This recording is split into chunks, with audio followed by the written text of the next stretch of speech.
नमस्कार। हम लोगों ने पिछले अध्याय में दशम भाव को समझा। आज दशम भाव के उसी क्रम को आगे बढ़ाते हुए अध्याय संख्या 118 में हम लोग दशम भाव के विषय में समझेंगे, शुभ तथा शुकर्म योग के विषय में। आइए इसे समझने का प्रयास करते हैं। तुंग राशि समाश्रित्य कर्मेशे गुरु समयुते, अर्थात यदि कर्मेश गुरु के साथ अपने उच्च का राशि में स्थित हो, तुंग राशि अर्थात उच्च के राशि में स्थित हो, कौन? कर्मेश। भाग्येशे कर्म राशिस्ते मानेश्वर्य प्रतापवान, तथा भाग्येशे कर्म राशिस्ते, तथा भाग्येश अर्थात नवम भाव का स्वामी भाग्येश यदि दशम भाव में स्थित हो, तो पूरा कॉम्बिनेशन क्या हुआ? पूरा कॉम्बिनेशन यह हुआ कि यदि कर्मेश गुरु के साथ अपने उच्च के राशि में स्थित हो तथा भाग्येश कर्म भाव में यदि स्थित हो, यदि इस प्रकार का योग किसी जातक के कुंडली में बनता है तो वह जातक मानी, धनी तथा प्रतापी होता है।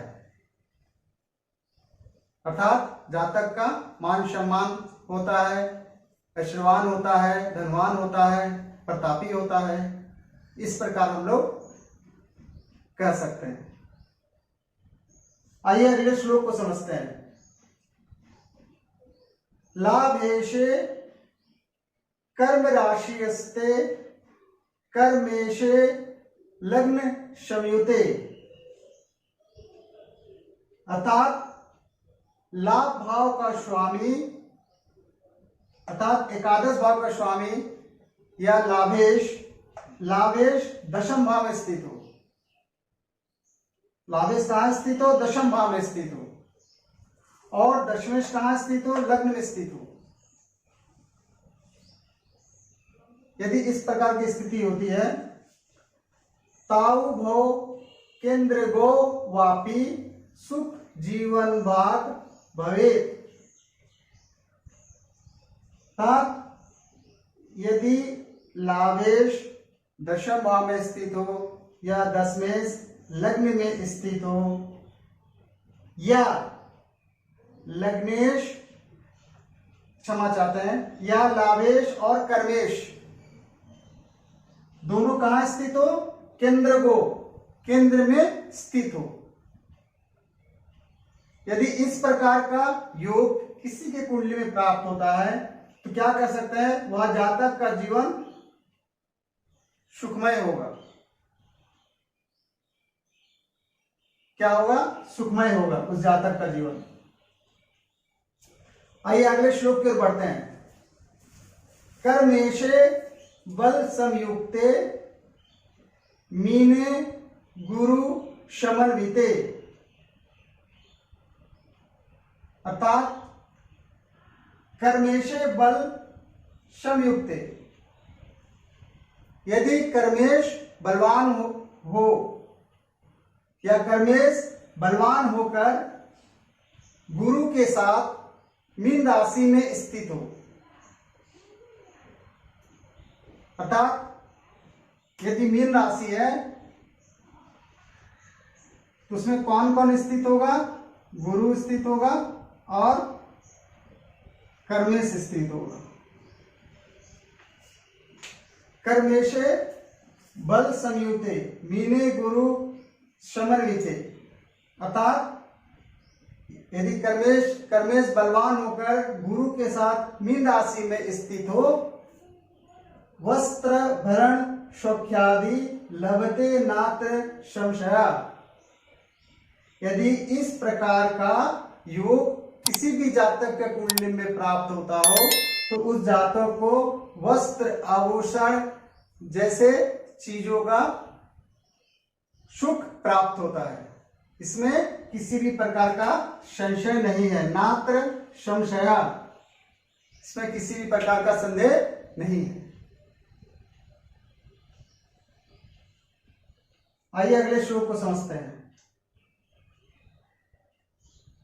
मीने जीवे भृगु युते लग्नेशे बल संयुते। मीने जीवे भृगुविते अर्थात जीव मतलब गुरु। यदि मीन राशि में गुरु स्थित हो और साथ में कौन स्थित हो? भृगु का अर्थ हो गया शुक्र। तो मीन राशि में यदि गुरु और शुक्र स्थित हो, कौन स्थित हो मीन राशि में? गुरु और शुक्र। मीन राशि में कौन स्थित हो? गुरु और शुक्र। लग्नेशे बल संयुते, और लग्नेश बलवान हो।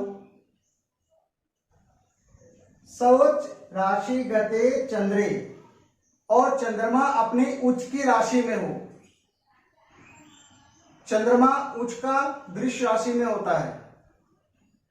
अर्थात यहां देखिए तीन कॉम्बिनेशन हमें प्राप्त हो रहा है। पहला कि मीन राशि में गुरु और शुक्र स्थित हो तथा लग्नेश बलवान हो और चंद्रमा अपने उच्च के राशि का हो। सम्यक ज्ञानार्थवान भवेत, यदि इस प्रकार का कॉम्बिनेशन प्राप्त हो रहा है किसी जातक की कुंडली में, तो यह कह सकते हैं कि जातक ज्ञानी तथा अर्थवान होगा। ऐसे जातक क्या होगा? ज्ञानी तथा अर्थवान होगा, अगर इस प्रकार का योग किसी के कुंडली में प्राप्त होता है। मीन राशि में गुरु और शुक्र स्थित हो, तो इसका अर्थ क्या हो गया कि मीन राशि में गुरु स्थित है, तो गुरु तो अपने ही राशि में स्थित होने से बलवान हो गया, और शुक्र मीन राशि में उच्च का होता है, तो दोनों ग्रह बलवान हो गया। तथा चंद्रमा बोल रहा है कि उच्च का है, तो चंद्रमा भी बलवान हो गया, तो तीनों ग्रह ही बलवान हो गए। तो जातक ज्ञानवान भी होगा और धनवान भी होगा। ऐसे जातक ज्ञानी होंगे और धनवान होंगे, इस प्रकार हम कह सकते हैं। चलिए अगले श्लोक की ओर बढ़ते हैं। केंद्र त्रिकोण गे कर्मनाथे सवच समाश्रिते, यदि कर्मेश अपने उच्च का राशि का होकर केंद्र या त्रिकोण में स्थित होता हो। कौन? यदि कर्मेश अपने उच्च का राशि का होकर कहां स्थित होता हो? केंद्र में या त्रिकोण में, इन स्थानों में यदि स्थित होता हो। गुरुणा सहिते दृष्टे सा कर्म सहितो भवेत्, तथा यदि वह गुरु के साथ स्थित हो या दृष्ट हो। तो पूरा कॉम्बिनेशन क्या हुआ? पूरा कॉम्बिनेशन ये बोल रहा है कि यदि दशमेश या कर्मेश उच्च का होकर केंद्र या त्रिकोण में स्थित हो और वह कर्मेश गुरु के साथ स्थित हो या गुरु से दृष्ट हो, यदि इस प्रकार का कॉम्बिनेशन प्राप्त होता है तो क्या कह सकते हैं? कर्म सहित हो, अर्थात वैसा जातक क्रियावान होंगे, वे अपने कार्य से पीछे नहीं हटेंगे, अपने कार्य को सही तरीके से करने वाले होंगे, ऐसा आप कह सकते हैं। आइए अगले श्लोक को जानते हैं। कर्मेशे लग्न भावस्ते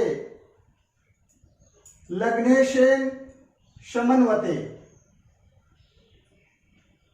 अर्थात यदि कर्मेश और लग्नेश दोनों कहां स्थित हो? लग्न भाव में स्थित हो। कर्मेशे अर्थात दशम भाव का स्वामी और लग्नेशे लग्न भाव का स्वामी दोनों यदि कहां स्थित हो? लग्न में स्थित हो। केंद्र त्रिकोणगे चंद्रे शत कर्म निरतो भवेत, तथा यदि केंद्र या त्रिकोण में कौन स्थित हो? चंद्रमा स्थित हो जाए। चंद्रमा कहां स्थित हो? केंद्र में स्थित हो। 1 4 4 7 10 या 1 5 9 केंद्र में स्थित हो जाए। यदि ऐसा कॉम्बिनेशन प्राप्त होता है, सत्य कर्म निरतो भवेत, तो ऐसे जातक सत्य कर्म को करने वाले होते हैं, अर्थात अच्छे कर्म करने वाले होते हैं।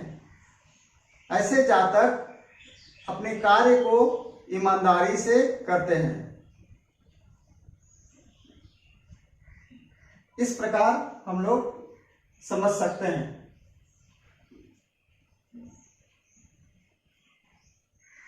आज बस इतना ही रखते हैं। उम्मीद करता हूं कि आप लोगों को यह छोटा सा ज्योतिष का ज्ञान पसंद आया होगा। यदि पसंद आया हो तो कृपया चैनल को सब्सक्राइब, लाइक, शेयर करें तथा वीडियो को अंत तक देखने के लिए आप सभी का बहुत बहुत धन्यवाद। नमस्कार।